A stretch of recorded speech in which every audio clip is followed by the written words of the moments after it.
Believe that God is good. Remember, you will receive not what you want, but you will always receive what you believe. Kahit na ikaw ay magdasal na magdasal, kung hindi ka naman naniniwala na gagawin ng Diyos yung hinihingi mo, hindi ka niya babasbasan at hindi ka niya pagbibigyan. I will repeat that. You receive not what you want, but you will receive what you believe.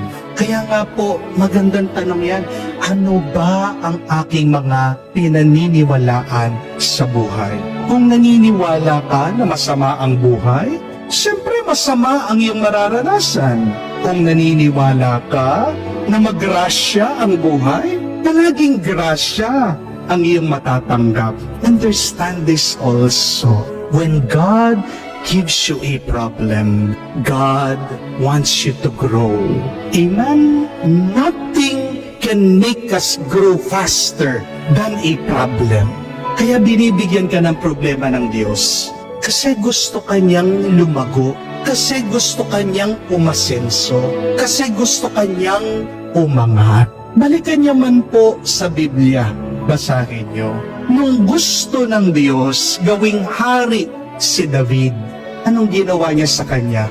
Pinaharap muna siya sa isang higante. Sipin niya po yun. Nung gusto ng Diyos bigyan ng lupain ang kanyang bayan, ang Israel, anong ginawa niya sa kanya? Pinaharap muna sa mga labanan sa gera. Nung gusto ng Diyos na iligtas ang tao, anong ginawa niya? Pinaharap ang kanyang anak sa pasakit, sa paghihirap sa krus. Nothing can make you grow faster than a problem. Aangat ka, lalago ka, kung hahayaan mo ang iyong sarili na dumaan at magtiis ka sa iba't ibang problema. Tingnan niyo nga po ang halaman, ang mga puno. Hindi ko po alam kung na-realize nyo ito. Magkaparehas lang po ang pagtubo ng ugat at ng sanga. The roots and the branches grow simultaneously and equally. Kung gaano kalalim ang pagtubo ng ugat, ganun din po katayog ang pagtubo ng mga sanga.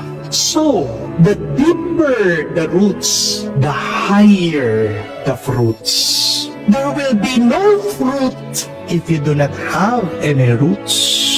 Minsan sa buhay, kailangan mong dumaan sa dilim. Hindi po ba? Para lumago ka din sa liwanag.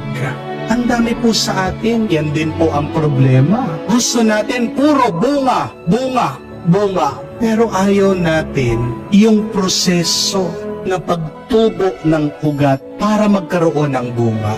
Ano pong mangyayari sa puno kung puro lang sanga? Mababaw lang po yung kanyang ugat. Di po ba mabubuwag yan?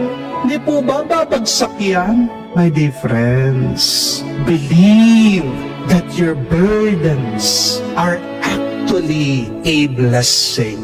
Sa bawat problema, sa bawat pagsubok, merong pagpapala na binibigay ang Diyos.